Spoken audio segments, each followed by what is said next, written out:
Bonjour à tous et bienvenue pour cette nouvelle vidéo aujourd'hui BD manga comics pour vous parler de tout ce que j'ai lu au mois de janvier. Donc je vais faire un petit bilan sur mes différentes lectures et mes continuations de lecture au niveau BD manga comics. Je vais essayer de m'y tenir un petit peu plus là-dessus.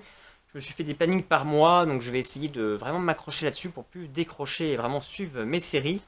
Je vais commencer avec ma lecture 5 et 6 de ce manga. Il s'agit donc de Somalie et l'esprit de la forêt de Yako Goreshi. Alors, il s'agit donc des derniers tomes de ce manga, mais ce n'est pas la fin, hélas. Donc en fait, là c'est le tome 5 et 6, ça marque donc la fin de ce qui va sortir de ce manga. C'est extrêmement dommage, en fait, de ce que j'ai cru comprendre, la mangaka a des gros problèmes de santé et vraisemblablement elle ne sortira pas la suite. Donc là c'est les 6 tomes, on a rejoint le Japon, donc est-ce qu'un jour on aura la suite, je ne sais pas. Donc voilà, ça finit forcément sans fin. C'est un petit peu dommage parce que du coup, voilà, Somalie, du coup, c'est cette petite humaine qui est avec l'esprit de la forêt qui la protège dans un monde où il n'y a plus d'humains.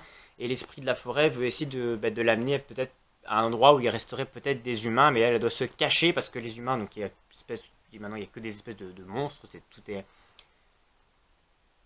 les monstres sont devenus ont des personnalités, c'est devenu voilà. Il y a de l'empropos. Les, les animaux, etc., sont devenus un petit peu maintenant les nouveaux êtres dominants en fait de ce monde. Et forcément, s'ils savent qu'il y a une humaine, ils vont vouloir l'éliminer parce que les humains s'en prenaient à eux avant. Et donc voilà, l'esprit de la forêt veut essayer absolument de protéger la petite Somalie. Donc on suit un péril très fantastique dans cet univers vraiment très fantastique avec plusieurs petites aventures que arrive à l'esprit de la forêt et Somalie. Et c'est dommage parce que du coup, voilà, dans ce dernier tome, dans le tome 6, on mettait en place une nouvelle intrigue. Quelque chose qui se mettait un petit peu en place, sur, à mon avis, sur un peu plus de longueur, parce qu'avant, on était vraiment limite sur une histoire par chapitre. Là, on instaurait quelque chose de nouveau. On a peut-être un secret peut-être sur ce qui s'est passé sur les sanctions des humains, pourquoi ils ont disparu, ou peut-être qu'il pourrait y en avoir d'autres. On a une espèce donc de congrégation qui est présentée, de malfrats qui essayent un petit peu de sévir. Et on sent qu'ils peuvent aussi cacher un secret parce que leur leader serait apparemment un humain. Donc voilà, il y avait un mystère qui se mettait en place. Quelque chose se mettait en place. Donc c'est vraiment dommage que ça s'arrête là parce que je pense qu'on rentrait vraiment dans le cœur du manga qui était, j'ai envie de dire, assez gentillé jusque-là, même s'il y a certains chapitres qui sont assez durs. Mais les dessins étaient aussi absolument magnifiques. Donc c'est vraiment dommage. Donc peut-être qu'un jour on aura la suite. En tout cas, les 6 tomes étaient intéressants. J'ai également lu le tome 15 donc de Dragon Ball Super. Ça finit toute la saga avec le méchant Moro. Et j'avoue que c'est assez dommage. Enfin, c'est assez dommage, oui, enfin, ça finit. Enfin, de toute façon, il faut bien finir cet arc-là. Mais j'ai vraiment beaucoup aimé, moi, cet arc avec ce méchant Moro. Je trouve que c'est l'un des meilleurs arcs, en fait, de Dragon Ball Super. En tout cas, pour moi. On retrouvait un petit peu une essence qu'on pouvait avoir quand on lisait les premiers Dragon Ball Z avec Freezer, etc. Je trouve que vraiment là, c'était extrêmement réussi. Bon, après, on adhère ou on n'adhère pas à Dragon Ball Super avec toutes ces différentes transformations, toutes plus loufoques les unes les autres de Son Goku. Là, ça commence à devenir un peu du grand n'importe quoi. Mais bon, c'est le délire de Dragon Ball Super, ça c'est autre chose. Après, il y a plaisir de les revoir. C'est extrêmement bien dessiné, je trouve. On en retrouve vraiment la patte d'Akira Toriyama. Vraiment, c'est vrai que Toyotaro arrive vraiment à retranscrire cette magie qu'on pouvait avoir quand on lisait les Dragon Ball. On est vraiment pas dépaysé au niveau, en tout cas, du style graphique. Et on enchaîne donc sur un nouvel arc dans la fin de ce tome. Donc on va voir ce que ça va donner. Mais voilà, ça finissait donc cet arc Moro que j'avais beaucoup aimé. Et là, on part sur une nouvelle aventure.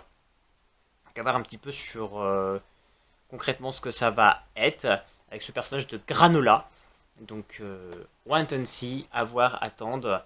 Mais en tout cas, c'était un très bon tome qui clôturait très bien. Moi, c'est l'une des sagas que j'ai préférées.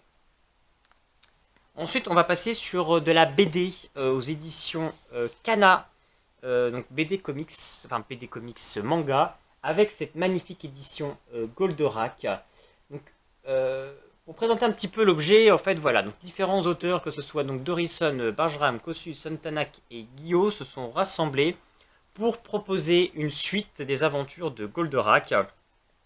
Ils ont eu l'accord de Gonagai pour proposer cette magnifique histoire. Les dessins sont absolument magnifiques. Ça, c'est vrai, par contre, l'objet... voilà, Kana avait déjà sorti quelque chose un petit peu similaire sur Albator. Et là, on a la même chose sur Goldorak. Les dessins sont absolument magnifiques. Franchement, les dessins, c'est de la merveille. C'est absolument, vraiment un très bel objet. Je suis pas un grand... je vais pas dire un fan, mais je suis pas un grand connaisseur de Goldorak. J'ai même envie de dire, je ne connais absolument pas. Je suis une génération qui est légèrement après. J'étais plus Albator, Ulysse 31, choses comme ça. Même Capitaine Flamme, à la limite, c'était rediffusé. Mais moi, j'avoue que Goldorak, c'était un petit peu avant et je n'ai jamais rien vu de Goldorak. Moi, je ne connais pas trop l'histoire de Goldorak. Et la suite, là, on est vraiment sur la suite de la série télé. On a un résumé au début qui nous explique un petit peu toute l'histoire de la série, qui est plutôt intéressant parce que du coup, pour quelqu'un comme moi qui ne connaît pas du tout. Donc, tout l'aspect nostalgie que j'ai pu avoir justement sur Albator, je ne l'ai pas là dans Goldorak parce que je ne connaissais pas les personnages. Ce qui m'a peut-être un petit peu perdu parce que je ne savais pas forcément qui était par rapport à qui. Mais là où Albator reprenait un petit peu toutes les thématiques Albator et on revivait une histoire un petit peu similaire de ce qu'on a pu voir à la série télé, là c'est intéressant parce qu'en fait c'est une suite, c'est une fin après la fin. On retrouve les personnages des années après, de ce qu'ils sont devenus, donc je trouve que l'idée du synopsis est vraiment intéressant. L'histoire est vraiment intéressante, les dessins sont, comme je le dis, très beaux. Donc on est vraiment pris dedans. Moi, moi qui ne connais pas Goldorak, j'ai vraiment passé un très bon moment de lecture dessus. Donc je pense que ceux qui étaient vraiment fans de l'univers Goldorak vont adorer cette bande dessinée. On va voir cette suite. Je pense qu'on retrouve vraiment l'essence de ce manga dans cette BD. C'est vraiment... moi j'ai vraiment passé un très bon moment. Puis c'est vrai que les dessins sont absolument sublimes, donc ça aide. Donc vraiment très bel objet livre. Et je vais enchaîner sur différents comics. J'ai lu Kick-Ass, The New Girl, le tome 4, ça finit les aventures donc, de New Girl. Donc c'était une nouvelle personnage qui reprenait le costume de Kick-Ass. On est dans un peu de cette jeune femme qui va devenir, avec le costume de Kick-Ass, va limite devenir, pour lutter contre la criminalité, va décider de devenir le chef des gangs, le chef de la criminalité. Mais ça va être compliqué d'associer ça avec sa vie de famille, sa vie de couple, sa vie d'enfant. Donc voilà, on suivait cette jeune femme vraiment perdue, qui s'emprisonnait au fur et à mesure dans cette destinée et qui là, dans ce tome 4, va vouloir sortir un petit peu de tout ça. Le problème qu'il y a, c'est qu'elle a attiré l'attention de Hit Girl. Donc on a Hit Girl, qu'on a vu dans Kick-Ass, qui fait son entrée. Elle a fini tous ses périples qu'on peut retrouver dans tous ces comics de Hit Girl. Hit Girl en Rome, Hit Girl à Hollywood, etc. Je les ai tous lus. C'est plutôt des comics assez sympathiques, ça prend pas la tête. Je préfère New Girl, je trouve que l'histoire de New Girl est beaucoup plus travaillée. Les Hit Girls sont un peu plus décousues, sont un peu plus inégales d'un tome à l'autre. Et donc là, on a cette confrontation donc, entre cette nouvelle version de Kick-Ass avec Hit Girl. Donc je trouve que c'était plutôt intéressant, c'était une plutôt bonne idée. Et donc on a cette fin des aventures donc, de cette jeune femme. On a donc aussi une petite clôture au niveau de Hit Girl. Ça faisait plaisir de la revoir et d'avoir cette confrontation. Et ça faisait du coup un lien encore plus proche avec la série Kick-Ass. Donc toujours aussi plaisant comme série, c'est fini, je pense que on peut sans doute faire encore un nouveau Kick-Ass parce que ça finit avec, on voit que quelqu'un a acheté le costume Kick-Ass, donc on peut supposer qu'on aura un Kick-Ass prochain. Mais voilà, moi j'ai bien aimé cette série, c'est sans prise de tête, ça castagne, c'est pas... c'est sympathique. J'ai également lu le deuxième tome d'un comics que j'aime beaucoup et ça fait longtemps que je n'ai pas lu. Je pense que j'ai été long à avoir lu. Il y a longtemps que j'ai lu le tome 1. Et là j'ai lu que le tome 2 donc, de Manifest Destiny donc de Chris Dickens, Matthew Roberts et Owen Genie. C'est aux éditions Delcourt. Là le tome 2 c'est Amphibiens et Insectes. Et alors le tome 1 pour moi ça avait été un énorme coup de cœur. J'ai pris vraiment du temps avant de lire la suite et là je pense que je n'attendrai pas aussi longtemps pour lire la suite parce que c'est vraiment un comics que j'aime beaucoup beaucoup. Les dessins sont plutôt sympathiques, sont assez fouillés, sont assez travaillés. Moi j'aime beaucoup les dessins de ce comics. C'est vraiment très très sympathique. Et puis l'univers est vraiment sympa parce qu'on est dans un univers un petit peu de cow-boy, de ces gens qui vont traverser l'Amérique et confrontés en fait à cette nature qui a muté, qui va s'en prendre à eux. Un petit peu en mode, on est un petit peu sur un côté un petit peu à la Walking Dead, mine de rien. Avec ces créatures un petit peu zombifiées ou démesurées qui vont s'en prendre à eux.